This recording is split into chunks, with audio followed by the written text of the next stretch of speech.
नमस्कार, आप देख रहे हैं आरडी न्यूज। मैं हूं योगेश चक्रवर्ती। आज रेखा गुप्ता दिल्ली की नई मुख्यमंत्री बन गई।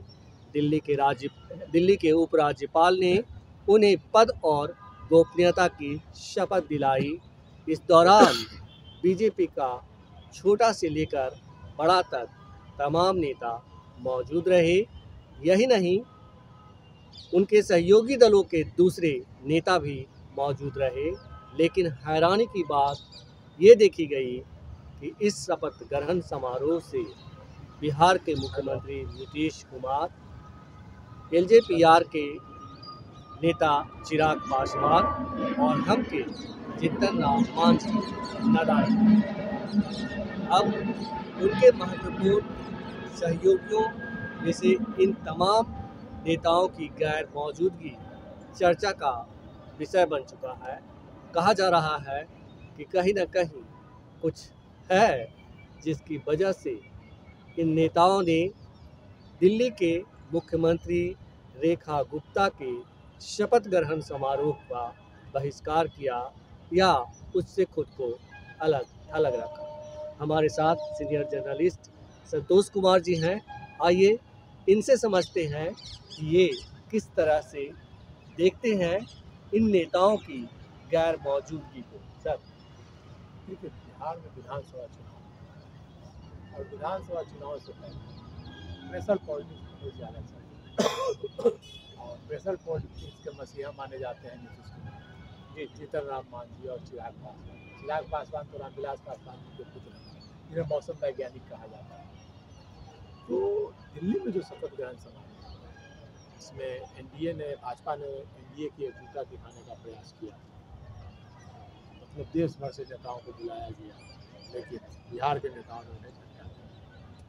नीतीश कुमार को नहीं गए, तो इसलिए नीतीश कुमार इधर जा नहीं रहे। स्वास्थ्य के कारण भी, और हरियाणा का भी शपथ ग्रहण समारोह था, तो उसमें भी नीतीश बच गए। चिराग पासवान तो वही घूम रहे हैं।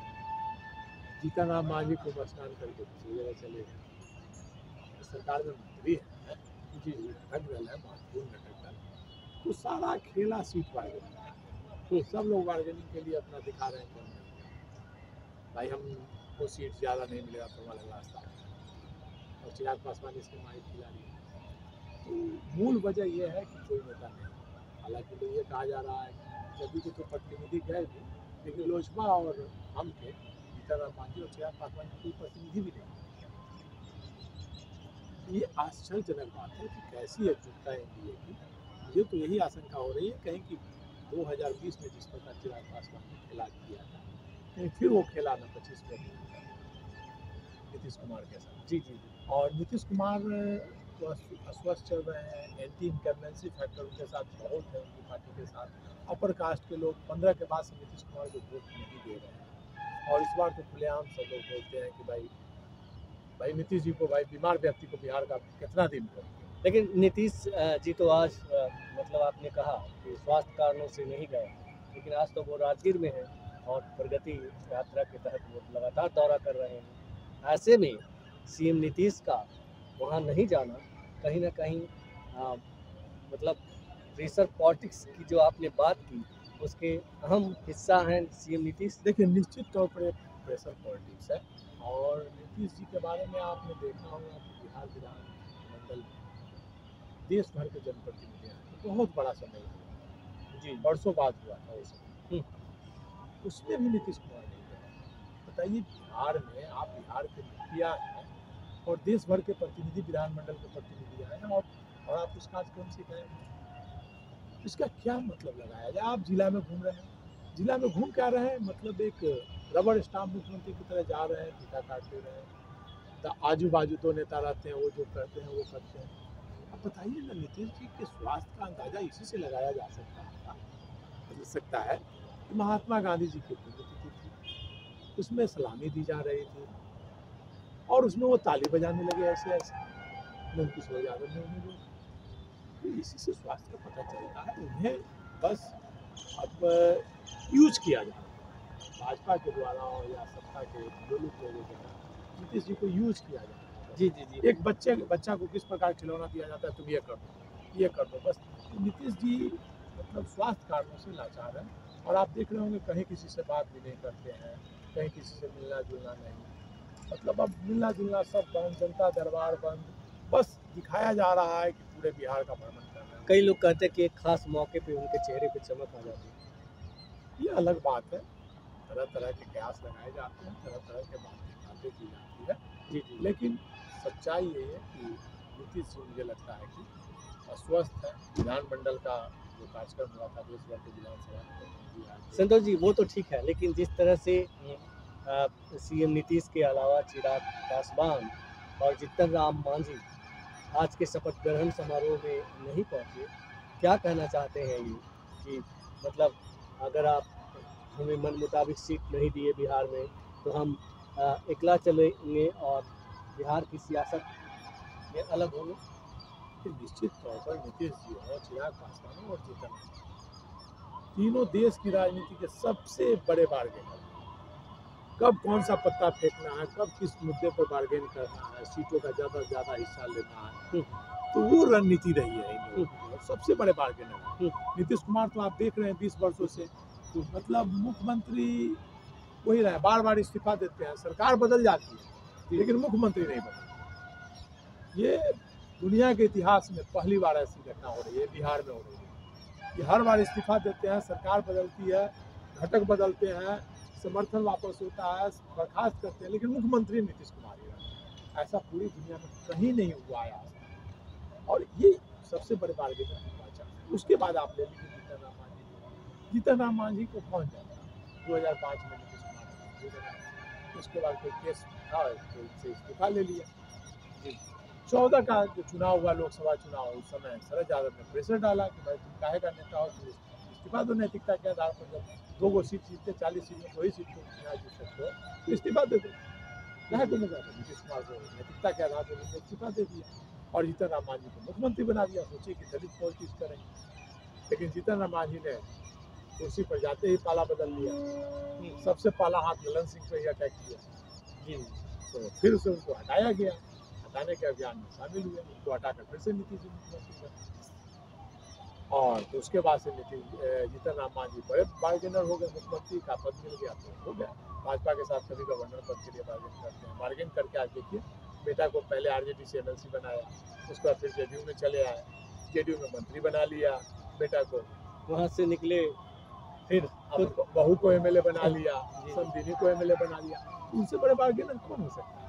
और चिराग पासवान का तो कहना ही नहीं, चारों तरफ बल्ले बल्ले, जितना सीट मिल रहा था बिहार में सब में जीत हो रही थी एनडीए के साथ, और बिहार में अभी जीते भी 5 के 5 सीट जीते और केंद्र मंत्री भी बने, और देश भर में घूम रहे हैं, दुबई अभी घूम रहे हैं, तो और रामविलास पासवान बहुत बड़े पॉलिटिशियन थे, मौसम वैज्ञानिक कहा जाता था उनको, उन्हीं के पुत्र, तो ये भी तो कुछ न कुछ तो मौसम विज्ञान की जानकारी रखते ही है, पॉलिटिकल। जी जी, आपने देखा होगा कि 20 के चुनाव में उन्होंने कैसे नीतीश कुमार को हराने का अभियान चलाया और नीतीश कुमार को तीसरे नंबर पर ला दिया। और मुझे लगता है कि फिर चिराग पासवान उसी राह पर और मंत्री पद पर रहते हुए, जैसे भाजपा कहती है कि भाई बिहार में मेरा केवल समझौता है, लोकसभा बिहार में समझौता, बाहर दूसरे राज्यों में केवल समझौता, जदयू और लोजपा, तो लोजपा भी कहेगी भाई हमारा लोकसभा चुनाव में केवल समझौता, तो विधानसभा में केंद्र में मंत्री भी रहेंगे। भाजपा हटा भी नहीं सकती है क्योंकि उनके पास 5 सांसद है, इनके पास 12 सांसद है। तो कुल मिलाकर देखा जाए तो चिराग पासवान फिर से खेला कर सकते हैं, और जीतन राम मांझी का तो कुछ कहना ही नहीं, कभी जनेऊ और ब्राह्मणों को गाली देते हैं, कभी कुंभ नहाते हैं, कभी मंदिर जाते हैं, अयोध्या जाते हैं, तो वो क्या करेंगे क्या नहीं करेंगे उनका कुछ नहीं, बिना पेंदी के लोग कुछ भी कर सकते हैं। जी जी जी। संतोष जी, लेकिन सबसे बड़ा सवाल है कि जब आप कह रहे हैं कि चिराग पासवान 2020 में जिस तरह से जेडीयू के खिलाफ मैदान में थे, ताल ठोक रहे थे, इस बार भी ताल ठोक सकते हैं, उसी राह पर हैं। ऐसी स्थिति में क्या नीतीश कुमार केंद्र की सरकार को बख्शेंगे? बोले ना नीतीश कुमार स्वस्थ चल रहे हैं, अब वहाँ पे जो नीतीश जी के नवरत्न है वो सरकार चल रही है, संजय झा, विजय चौधरी, अशोक चौधरी, मनीष वर्मा, तो ये सब जो नवरत्न है, ललन सिंह, ये लोग सरकार, ये लोग जो चाहेंगे वही होगा। नीतीश जी अब कुछ कहने की स्थिति और करने की स्थिति नहीं। 25 के चुनाव के बाद आप एक बात जान लीजिए, मुझे नहीं लगता है कि नीतीश कुमार को भाजपा में। जी जी। और ये आपने देख लिया होगा कि अमित शाह से 2 बार पूछा गया, दोनों बार उन्होंने कहा कि मुख्यमंत्री चुनाव के बाद तय होगा, नीतीश जी तय करें। लोजपा नेता ने तो साफ साफ कर दिया कि भाई विधायक तय करते हैं, हम लोग कौन होते हैं तय करते हैं। अभी तो ये भी कहा जा रहा है कि सीएम नीतीश गए थे मिलने के लिए दिल्ली, तो अमित शाह उनसे मिले ही नहीं। ये भी चर्चाएं जोरों पर है। देखिए चर्चाएं और अफवाहों का बाजार करना था, लेकिन नीतीश जी मिलने नहीं गए तो एक शादी फंक्शन में गए थे, उनको बोधगया के बच्चे की शादी थी, उसी में गए थे। और दिल्ली जाने पर होता है कि राजनीतिक मुलाकात होते रहती है, इसी कारण ये कहा जा रहा है कि अमित शाह ने टाइम नहीं दिया। नीतीश जी इतना भी कमजोर नहीं हो गए हैं कि अमित शाह ने टाइम नहीं दिया। जी जी। आज समर्थनवाद बस मिलेंगे, उनकी सरकार दिल्ली की चली जाए, इसलिए ऐसी अफवाहें घुसते रहती है। नीतीश जी भले ही अस्वस्थ है, उम्र का प्रभाव हो गया है, लेकिन इतने भी कमजोर नहीं है कि कोई मतलब ना समझ कर चला। तो आज जिस तरह से दिल्ली में शपथ ग्रहण समारोह हुआ और उससे बिहार के 3 बड़े नेता जो है अनुपस्थित रहे, ऐसे में मतलब ये कहना गलत नहीं होगा कि आने वाले दिनों में एनडीए जो चुनाव है उसमें मतलब झड़प तय है। देखिए चुनाव से पहले तो झड़प निश्चित तौर पर है, लेकिन भाजपा मिलाकर चलने वाली है, लेकर चलने वाली है, सबको मिला जुलाकर। वो जानती है कि एक भी पत्ता डोला तो सत्ता गिर गया।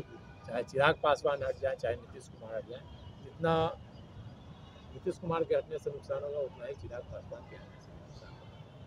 चिराग पासवान के बाद 5 से 6% वोट है और उन्होंने अपनी ताकत 2020 के चुनाव में दिखा दी। नीतीश कुमार को तीसरे नंबर पर लाकर पाया और जहाँ भाजपा के कैंडिडेट थे, जहाँ भी टिका, तेजस्वी यादव के खिलाफ उन्होंने कैंडिडेट दे दिया, तो देखिए भाजपा को हरा दिया वहाँ 25 से 30,000 वोट काट लिया। तो चिराग पासवान की भी विधानसभा चुनाव में अभी समय है, लेकिन कुछ भी हो सकता है। तो आज दिल्ली में शपथ ग्रहण समारोह से दूर रहकर बिहार के 3 बड़े नेताओं ने बीजेपी को बड़ा संदेश दिया है और इन तीनों नेताओं का इस शपथ ग्रहण समारोह से गैर मौजूदगी का एक ही मकसद है कि हमें कम कर मत आको, नहीं तो हम तुम्हारी औकात बता देंगे, तुम हमारे बिना कुछ भी नहीं हो। फिलहाल इतना ही। आप हमें फेसबुक पर फॉलो करें, यूट्यूब पर सब्सक्राइब करें, लाइक करें, शेयर करें और कमेंट्स कर अपना महत्वपूर्ण विचार और सुझाव जरूर दें। धन्यवाद।